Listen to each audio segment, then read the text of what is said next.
lot when you have a numerical example, like a hypothetical population that you have all the counts, that you know how many genotypes you have and how many alleles in each individual. And then you may think, okay, why do I really need the factor 2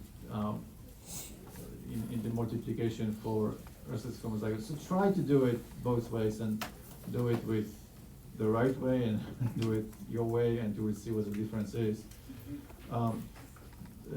The tricky part is that in this example,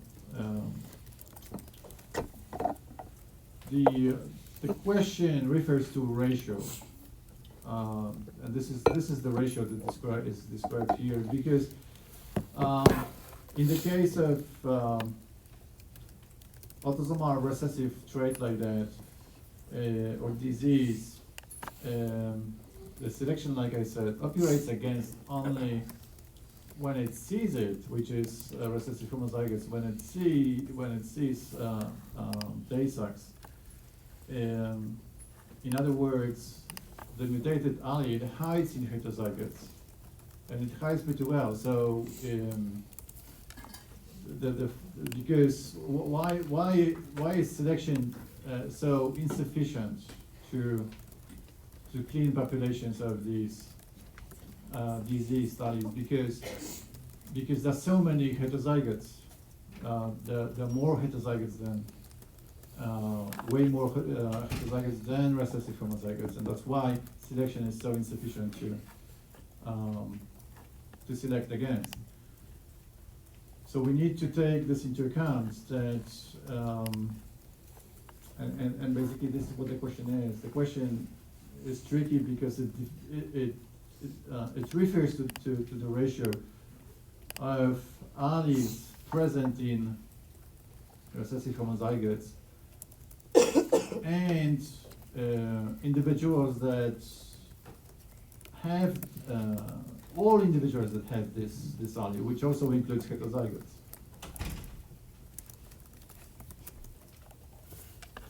Can we move on, or okay? Here's a very interesting example of a situation when heterozygotes have increased fitness. So they are more fit compared with any homozygote. And this situation is known as heterozygote advantage. And malaria and sickle cell anemia is the example. So you have the map of Africa here with the distribution of sickle cell anemia allele on the right side, and the frequency or the distribution of malaria on the left side. And you see that these maps overlap pretty well, and it's not just a coincidence. Turns out that people heterozygous carriers for sickle cell anemia are more resistant to malaria. So they have normal red blood cells, but some of their cells are also affected, so they have this sickle cell shape, and even though, so this is known as sickle cell trait in the heterozygous state, the sickle cell anemia is not really affecting them, but malaria protists have difficulties in invading such cells. So these people are more resistant to malaria, to the protist. And in some parts of the world, especially in West Africa, this gives, or at least has given, huge advantage to heterozygotes, because malaria infection is, as you know, associated with high rate of mortality. And I told you that these diseased alleles, in a way, hide in heterozygotes.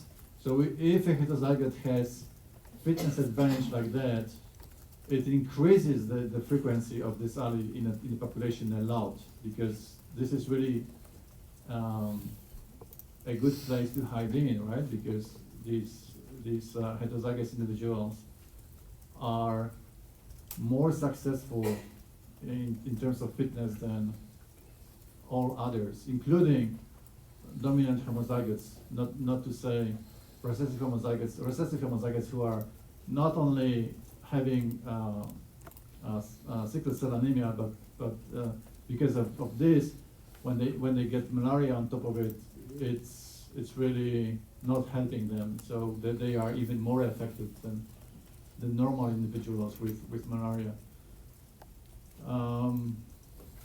There are not many examples like that, but this is probably the most striking, the most famous.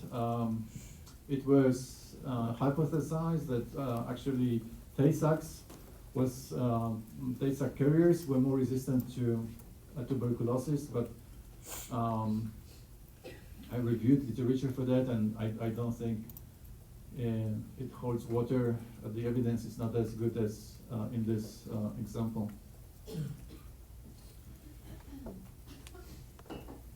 A situation in which selective forces operate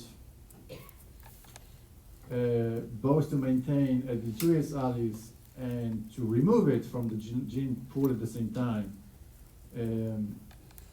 is described as balanced polymorphism. So there are two opposing selective pressures in the population on the same genotype.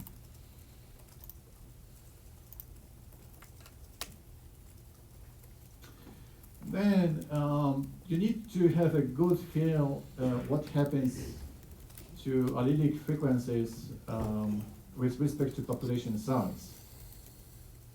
So we can look at frequencies of alleles. So let's say that this is dominant allele, or there's just one allele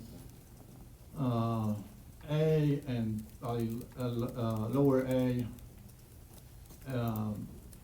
red and blue. So this is large population and same alleles in a small population. So you see that the frequencies of these alleles are more stable, they fluctuate less in large populations, because small populations are sensitive to any disturbances. So if anything happens to this population, because of its size, it dramatically changes allelic frequencies. It's just a statistical thing that like when you toss a dice, right? Many times, then the numbers that you get are more stable than when you toss it just several times, and the results differ a lot when you have smaller sample size.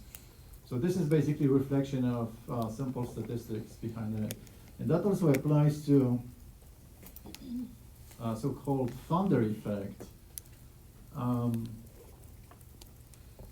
So there is some original population, ancestral population, and let's assume that there is a pool of migrants that colonizes a new land, and it's something that happened in our history a lot. So our species migrated out of Africa and colonized all continents, maybe excluding Antarctica. But this is what happens when there's a small pool of colonizing individuals in this founder population, that just by random processes there might be a shift in allelic frequency. So let's say that this is the ancestral population with an allelic frequency at 0.02. Just by chance alone, if the group of migrants contains even one carrier, then the frequency is increased a lot in the new population. It's 0.1. And this sampling effect is known as Funder effect, again with respect to migration, not just of our species, but any species on Earth.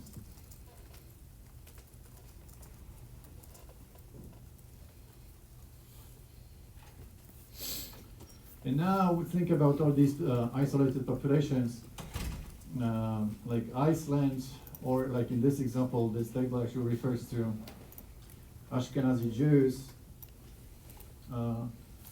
Ashkenazi Jews are pretty well known, that genetics is well established.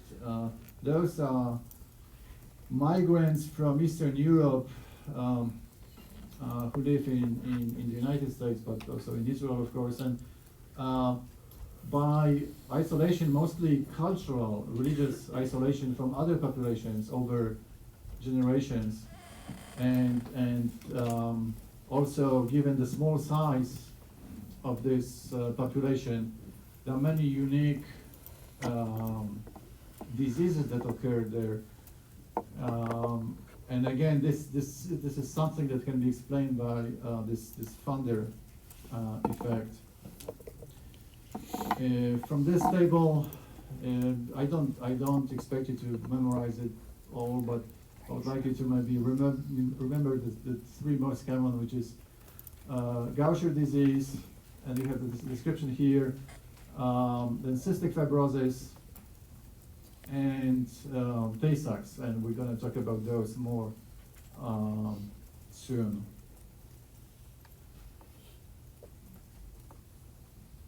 But there are other examples, of course, that are unique or more frequent in populations. So, for example, Hopi Indians are characterized by high frequency of albinism. There's a condition known as variegate porphyria, which is common among Afrikaners in South Africa. Again, all these populations are small, and they accumulate some unique mutations unique to these particular populations.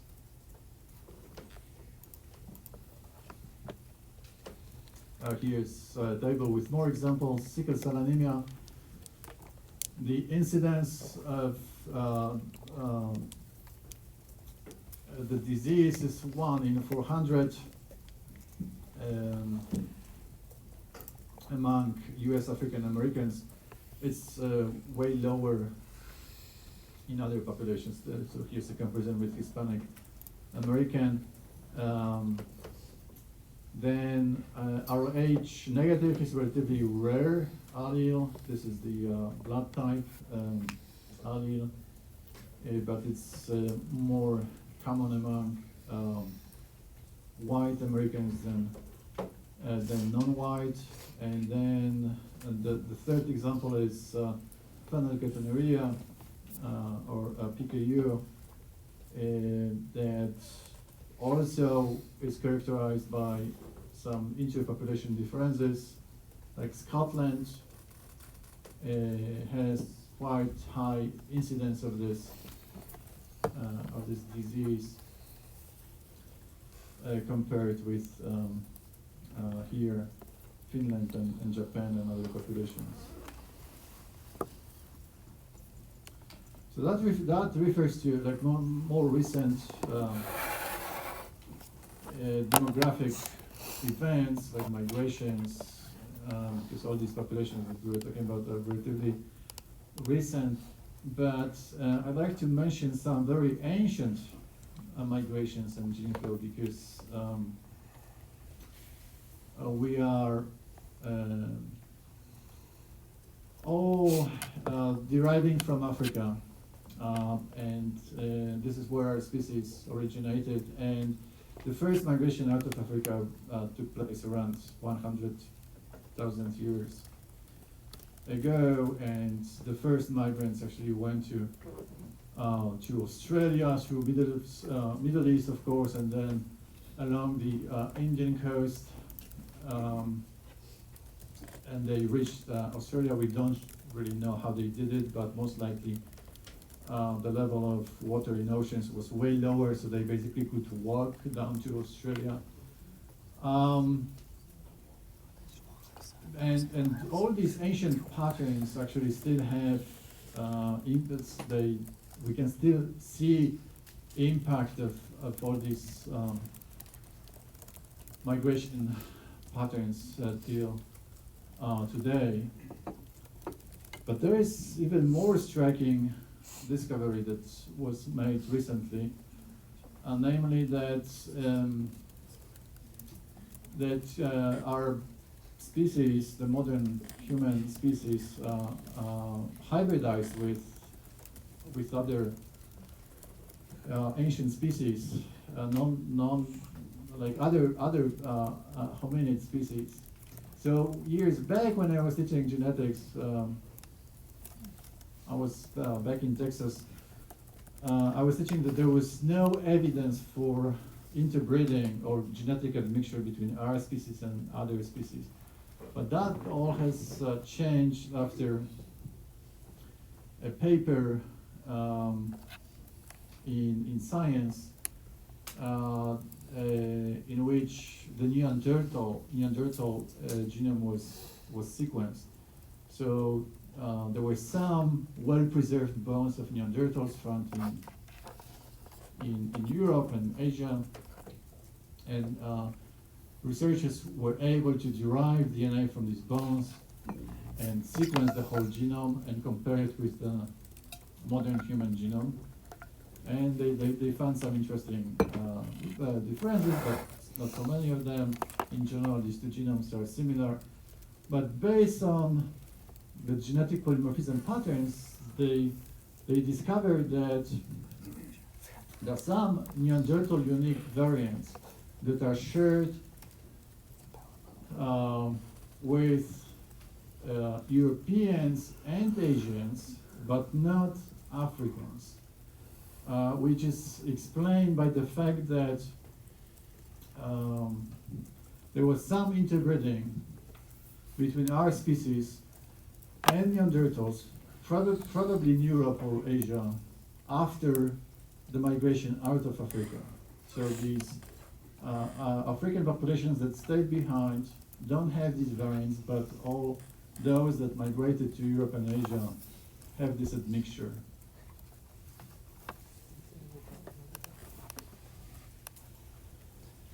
So now there are some companies that can tell you what the admixture is in your genome, so you can provide your sample, and they will tell you how many Neanderthal variants you have in your genome. So I was curious to see my Neanderthal alleles in my genome, and it turns out that I am a Neanderthal in 2.7%, and based on 23andMe comparison, actually, that it turns out that it's way above average, that I'm somewhere among the top, which probably doesn't, it's something not to brag about, but it's there. So this is very interesting, maybe not with like direct translation into medicine, but it's something that may also have medical consequences. And we discovered that actually other species, so the next one, I don't have slides to show you that, but there was, there is a cave complex in Siberia known as Denisova, so it's a small village, Denisova. And they were finding Neanderthal tools in the cave and bones, and they found a small bone like a finger digit. It was like a child finger digit, very well preserved. So they were able to extract DNA from the finger and sequence the whole genome, thinking that that was another Neanderthal. But turned out that it wasn't. It wasn't a Neanderthal, and of course it wasn't a modern human.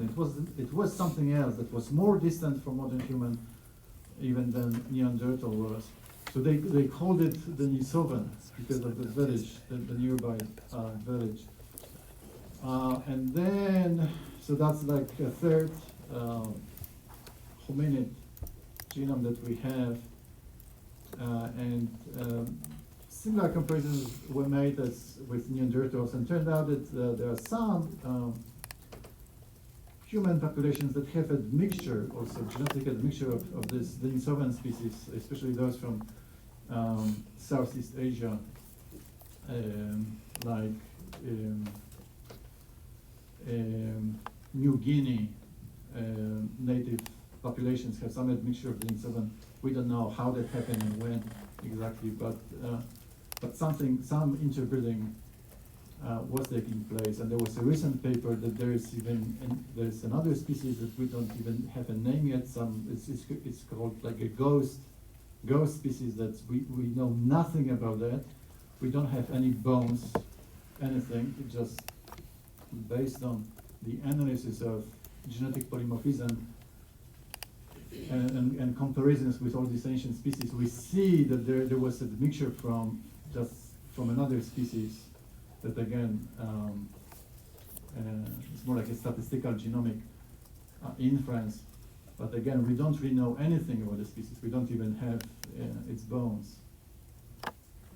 Okay, with this we conclude population genetics, and I think we're done for this week. There's a lecture too.